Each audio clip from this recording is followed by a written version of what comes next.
वर्णिवेशरमणीयदर्शनं मन्दहासरुचिराम्ननाम्बुजं पूजितं सुरनरोत्तमे मृदा धर्मनन्दनमहं विचिन्तये। सहजानंद स्वामी महाराज ની જય, શ્રી હરિ કૃષ્ણ મહારાજ ની જય। સવાલા ભક્તોને ભાવથી જય સ્વામિનારાયણ, જય શ્રી કૃષ્ણ। આજે આપણે 76મો ભાગ જોઈશું। આગળ 75 ભાગ સુધીમાં 108મો શ્લોક આપણે જોયો તો ઈશ્વર કયા, જીવ ઈશ્વર માયાના આપણે જે ઈશ્વર કયા તો કયા પરબ્રહ્મ પુરુષોત્તમ એવા જે ઈશ્વર એની વાત આવી હતી। બીજા ઈશ્વર જ્યારે વર્તનામૃતમાં 4-5 તત્વોનો વાત કરી છે, જીવ, માયા, ઈશ્વર, પરબ્રહ્મ, ત્યાં ઈશ્વર જે કયા છે એ જુદા છે, અને શિક્ષાપતિમાં ખાલી 3 તત્વોમાં જે ઈશ્વરના કયા છે તો ઈશ્વર કયા, પરબ્રહ્મ પુરુષોત્તમ જે ભગવાન છે, પુરુષોત્તમ નારાયણ જે શ્રી કૃષ્ણ છે, એ આપણા ઈશ્વર છે અને ઈષ્ટદેવ છે, પૂજવા યોગ્ય છે, એવું આપણે છેલ્લે જોયું હતું। આજે આપણે 109મો શ્લોક જોવાનો છે। હવે ઈશ્વરમાં શ્રી કૃષ્ણ ભગવાન વિશે જે આગળ વાત કરશે શ્લોકમાં 109માં, સ રાધાયા યુતો જ્ઞેયો રાધાકૃષ્ણ ઇતિ પ્રભુ રૂક્મિણ્યા સ્મ રમયોપેતો લક્ષ્મીનારાયણ સહી। જોડ આપણે 10મો પણ જોઈએ।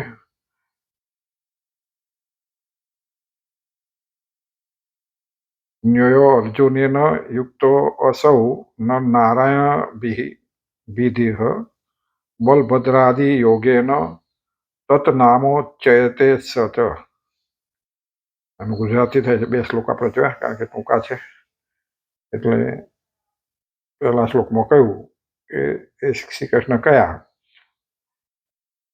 શ્રી કૃષ્ણ કેવા છે તો સમર્થ એવા જે શ્રી કૃષ્ણ જે રાધિકા જે યુક્ત હોય એ રાધા કૃષ્ણ એવા નામે જણાવો। શ્રી કૃષ્ણનો ભેદ ભગવાને કહ્યો છે ને કે ભગવાન શ્રી કૃષ્ણ એક જ છે, પણ અહીં આગળ આપણે રાધા કૃષ્ણ કહીએ છીએ, લક્ષ્મીનારાયણ કહીએ છીએ, નરનારાયણ કહીએ છીએ, ત્યારે અહીં કહ્યું છે કે સમર્થ એવા જે શ્રી કૃષ્ણ છે તે રાધિકા જે યુક્ત હોય, રાધાથી સાથે હોય એ રાધા કૃષ્ણ કહેવાય। અને રૂકમણી રૂપ જે લક્ષ્મી તેમણે યુક્ત હોય, લક્ષ્મીજી જોડે હોય તો લક્ષ્મીનારાયણ કહેવાય છે, કારણ કે રૂકમણી એ લક્ષ્મીજીનો અવતાર હતો, એટલે જ્યારે રૂકમણી જોડે હોય અથવા તો લક્ષ્મીજી જોડે હોય, લક્ષ્મી સ્વરૂપે હોય તો લક્ષ્મીનારાયણ એવા નામે જાણવા। અને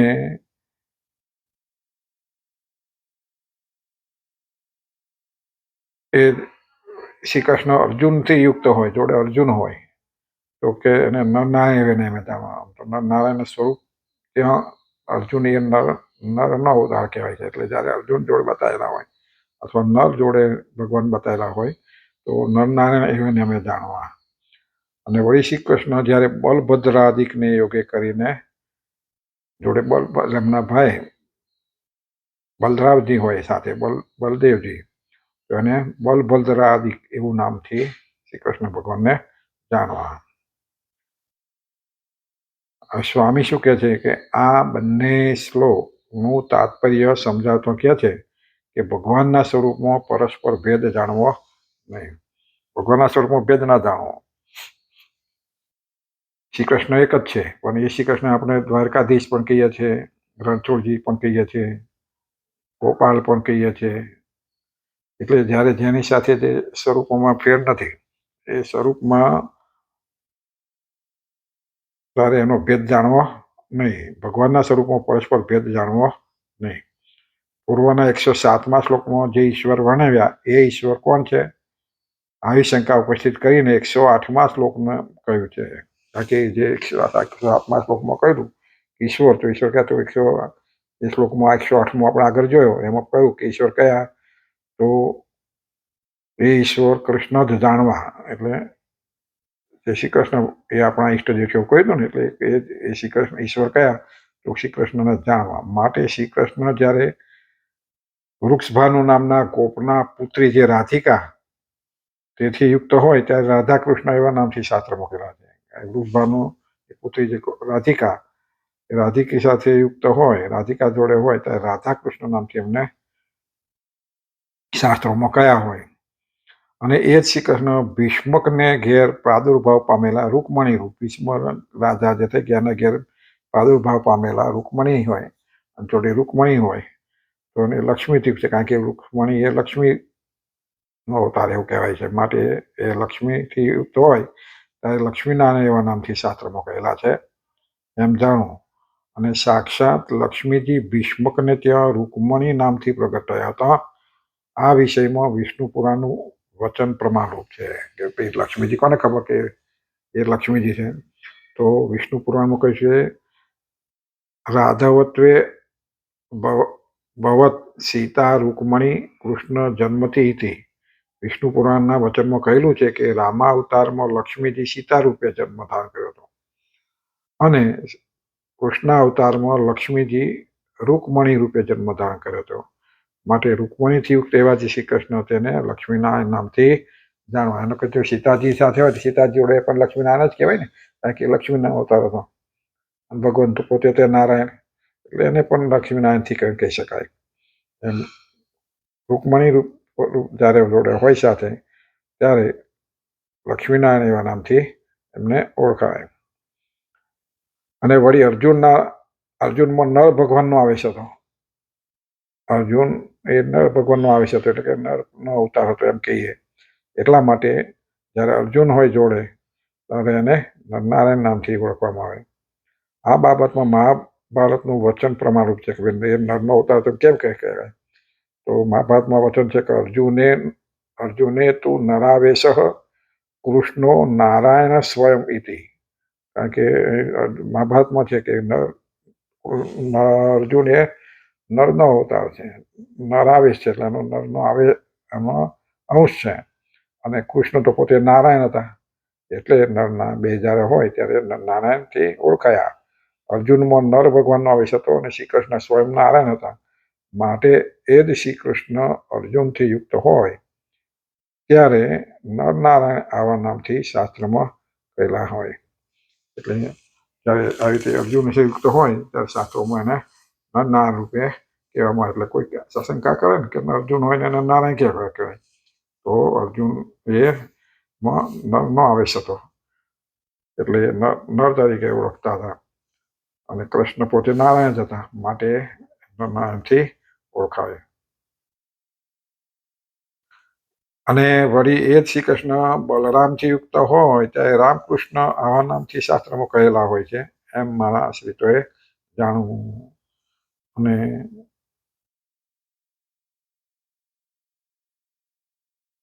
બલરામ જોડે હોય, બલરામ એ રામ નામ હતું ને એમનું, એટલે બલરામથી યુક્ત હોય ત્યારે રામકૃષ્ણ આવા નામથી એમને જાણવા કે આ રામ છે ને આ કૃષ્ણ છે. એ નામથી બલભદ્ર અથવા બલભદ્ર ભગવાન એમ પણ કહેવાય, અને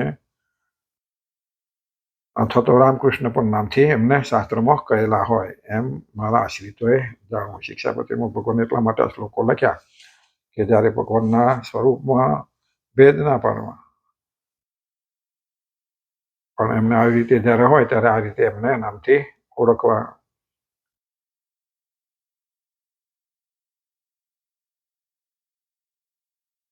એમ ભગવાનના સ્વરૂપમાં ભેદ જાણવો નહીં. આ 108 શ્લોક પૂરો થયા જોડે આપણે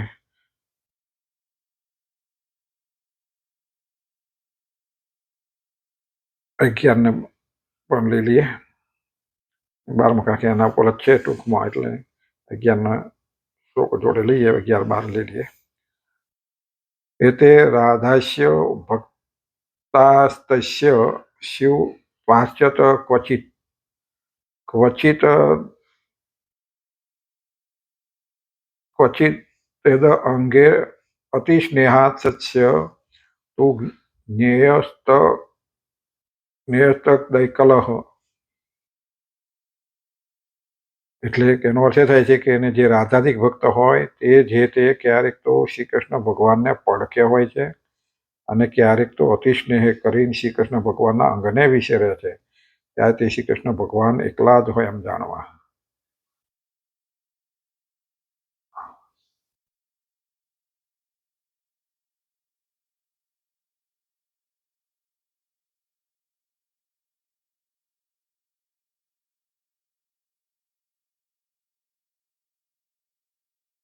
12મો શ્લોક પણ જોડેલી અતચ્ય સ્વરૂપેષુ ભેદો જ્ઞેયો ન સર્વથા ચતુરાદિ ભુજત્વમ તુ દ્વિબાહો તસ્ય ઐચ્છિકમ.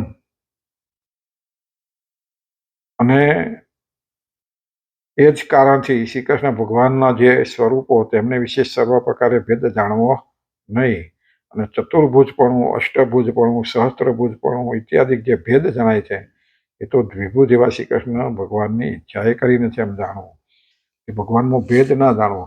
એમ બલરામ સાથે હોય ત્યારે બલભદ્ર ભગવાન અથવા તો રામકૃષ્ણ કરવા, રાધિકા જોડે હોય તો રાધા કૃષ્ણ નામે ઓળખવા, લક્ષ્મી જોડે હોય તો લક્ષ્મીનારાયણ નામે ઓળખવા. એવી રીતે અહીંયા 111મા શ્લોકમાં કહ્યું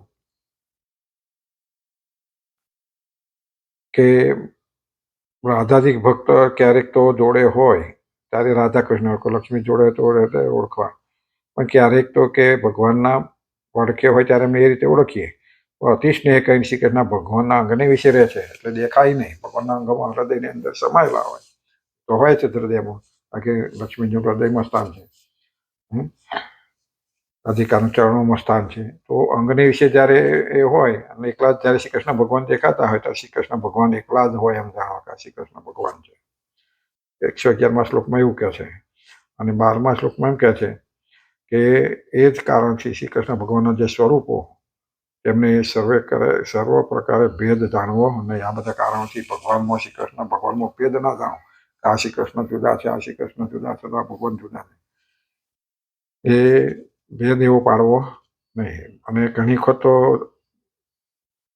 ભગવાનને ચતુર્ભુજ પણ ચાર દ્વિભુજ જણાય, ચતુર્ભુજ જણાય, અષ્ટભુજ જણાય, સહસ્ત્રભુજ પણ ઘણી વખત દર્શન દે તો ઇત્યાદિક જે ભેદ જણાય છે એ તો દ્વિભુજ એવા જે શ્રી કૃષ્ણ ભગવાનની ઈચ્છાએ કરીને જ્યારે એવા દર્શન દેવા ઘટે ત્યારે એ સ્વરૂપે દર્શન દે છે. પણ એ ભગવાન જુદા નથી. ચતુર્ભુજ નારાયણ નામ જુદું પડી ગયું, ચતુર્ભુજ એટલે પણ ભેદ નથી.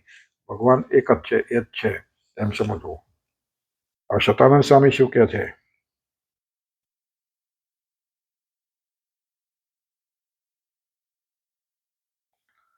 સતાનંદ સ્વામી કહે છે કે બંને શ્લોકની વ્યાખ્યા કરતા જણાવે કે ભગવાનની પડખે વર્તતા જે રાધાધિક ભક્તો કોઈ સમયે સર્વે મનુષ્યો જોઈ શકે એ રીતે ભગવાનના પડખામાં સમીપે જ રહેલા હોય.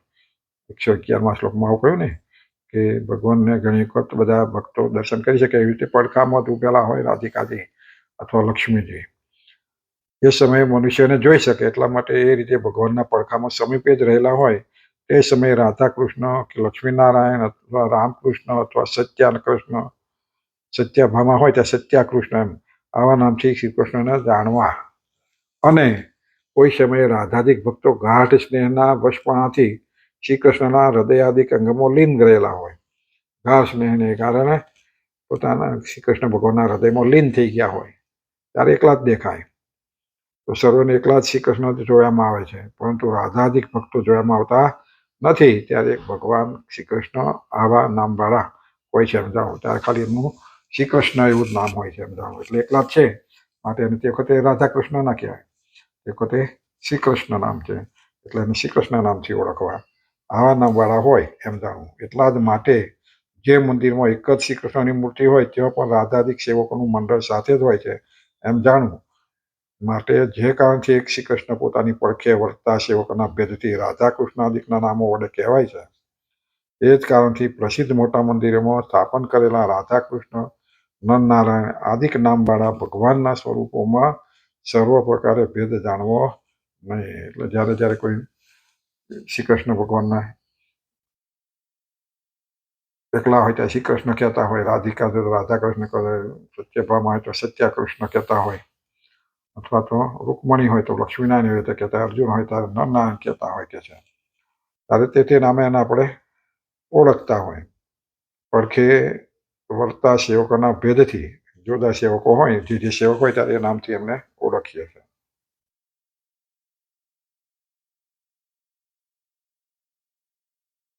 નામવાળા ભગવાનના સ્વરૂપમાં સર્વ પ્રકારે ભેદ જાણવો નહીં. પછી આ બધાનો ભેદ ના આ શ્રી કૃષ્ણ જુદા છે, આ શ્રી કૃષ્ણ જુદા અથવા ભગવાન જુદા છે.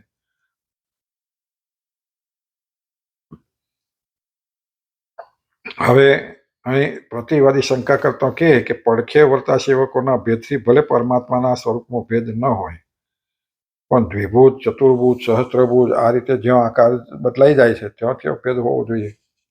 કોઈ પ્રતિવાદી શંકા કરે કે ભાઈ હેડો ચલો આ જોડે આમના સેવકોનો બદલાવાથી કે એમ ભેદ ન જાણવો, પણ ઘણી વખત તો આકાર જ બદલાઈ જાય છે. બે દ્વિભુજ હોય, ઘણી કહે 4 ભુજ બતાવે, 8 ભુજ બતાવ્યા હોય, સહસ્ત્ર ભુજ બતાવતા હોય, તો દર્શન એવા મૂર્તિ હોય તો કે ભેદ ત્યાં તેઓ ભેદ હોવો જોઈએ ને, એમ માનતા હોય. તો સ્વામી કહે છે કે વસ્તુતા એ શ્રી કૃષ્ણ ભગવાન તો દ્વિભુજ, બે હસ્તકમ વાળા જ છે. વસ્તુતા એ તો મુખ્ય બે ભુજ છે, એટલે દ્વિભુજ જ છે. એટલે છતાંય નટ જેમ પોતાની ઈચ્છાથી અનેક રૂપો ધારણ કરે, એમ દ્વિભુજ એવા શ્રી કૃષ્ણ પોતાની ઈચ્છાથી ક્યારેક ચતુર્ભુજ રૂપે, ક્યારેક અષ્ટભુજ રૂપે, ક્યારેક સહસ્ત્રભુજ રૂપે પણ થાય છે. ભગવાનનું સ્વરૂપ, ભગવાનની ઈચ્છા આમ કરી શકે છે. જ્યારે જેવી જરૂર હોય ત્યારે તેવા દર્શન અથવા તો એવું રૂપ ધારણ કરે છે. જરૂર પડે તો જેવું રૂપ એવું ધારણ કરે છે. તો દ્વિભુજે પણ દર્શન દે, સહસ્ત્રભુજ રૂપે પણ દર્શન દે, ચતુર્ભુજ રૂપે પણ દર્શન દેતા હોય. એ યોગ માયાના નિયંતાને સત્ય સંકલ્પ એવા શ્રી કૃષ્ણ પોતાની ઈચ્છાથી જ ભક્તોના મનોરથ પૂર્ણ કરવા માટે ચતુર્ભુજાદિક રૂપે થાય છે. માટે તો કેવા છે, યોગ માયાના નિયંતા છે, કારણ કે યોગ એમનામાં છે, માયા બધું એમના હસ્તક છે. એટલે જ્યારે જે ભક્તની ઈચ્છા હોય પૂરી કરવા માટે કોઈ વખત આ રૂપ પણ ધારણ કરે છે, તો બધાને દર્શન થાય છે. માટે જ્યારે અને ચતુર્ભુજ કે દ્વિભુજ એવા શ્રી કૃષ્ણ ભગવાન કે, માટે ભગવાનના સ્વરૂપમાં સર્વે પ્રકારે ભેદ જાણવો, કોઈ પણ રીતે ભેદ જાણવો નહીં, એ જ ભગવાન છે. પણ જ્યારે જેવી જરૂર પડી ત્યારે એવા રૂપે દર્શન, ભગવાનના અવતારો જે થાય છે, વરાહ રૂપે થયા તો એ જ ભગવાન હતા ને, પણ ગુણ રૂપે ભગવાન કહેવાતા છે. ઘણાને એવું થાય, શંકા થાય, તો પણ જ્યારે એવી જરૂર પડી તે પોતે ભગવાન જ દ્વિભુજ જેવા જે ધામ હતા એ જ તત્વ હતું. પણ એ રીતે સ્વરૂપ ધારણ કરી અને પૃથ્વીનો ભાર જે હતો એ ઉતાર્યો. મત્સ્ય અવતાર થયો, કલ્કી થશે, મત્સ્ય થયો, અવતાર થયો, કાચબા અવતાર થયો, બધા જે સ્વરૂપે ભગવાન એક જ હતા, એ શ્રી કૃષ્ણ જ હતા. પણ જ્યારે જેવી જરૂર પડી ત્યારે એવા અવતારો ધારણ કર્યા છે. એવી રીતે અહીં આગળ જ્યારે ભગવાન શ્રી કૃષ્ણ જ હોય, પણ એ જ શ્રી કૃષ્ણ દ્વિભુજ રૂપે પણ દર્શન દઈ શકે. ભગવાનને જ્યારે ગીતામાં આપણે સાંભળીએ છીએ કે અર્જુનને દર્શન દીધા ત્યારે વિરાટ રૂપ ધારણ કર્યું હોય ને, શ્રી કૃષ્ણ ભગવાન એ જ હતા, પણ વિરાટ રૂપ ધારણ કરીને દર્શન દીધા. એવી રીતે એમના ધરામાં દર્શન દીધા, માતાના પોતાના મુખમાં બ્રહ્માંડ બતાવ્યું ને એ દર્શન દીધા. એ સ્વરૂપે એ જ શ્રી કૃષ્ણ ભગવાન હતા. પણ જ્યારે જેવી જરૂર પડી એવી રીતે એમને દર્શન દઈ અને પોતાનું સ્વરૂપ બતાવ્યું હોય, તો એવા સ્વરૂપમાં ભેદ જાણવો નહીં. એમ આ 112મો શ્લોક પૂરો થાય છે. 111 ને 12 આગળ કે ભગવાન શ્રી કૃષ્ણમાં 11માં આપણે 9, 10, 11, 12 આ 4 શ્લોક લીધા ટૂંકમાં, કારણ કે એમાં લાંબુ વિસ્તરણ ચર્ચા નથી. ભગવાન કેવા છે, તો એ ભગવાનના સ્વરૂપો કઈ રીતે ઓળખાય, અર્જુન યુક્ત હતા અર્જુન, લક્ષ્મીનારાયણ નામે કેવા, રાધિકાજીને યુક્ત હોય તો રાધા કૃષ્ણ નામે જાણવા, બળભદ્ર સાથે હોય તો રામકૃષ્ણ જાણવા, સત્યભામા હોય તો સત્ય કૃષ્ણ જાણવા, એવું કહ્યું આગળ. અને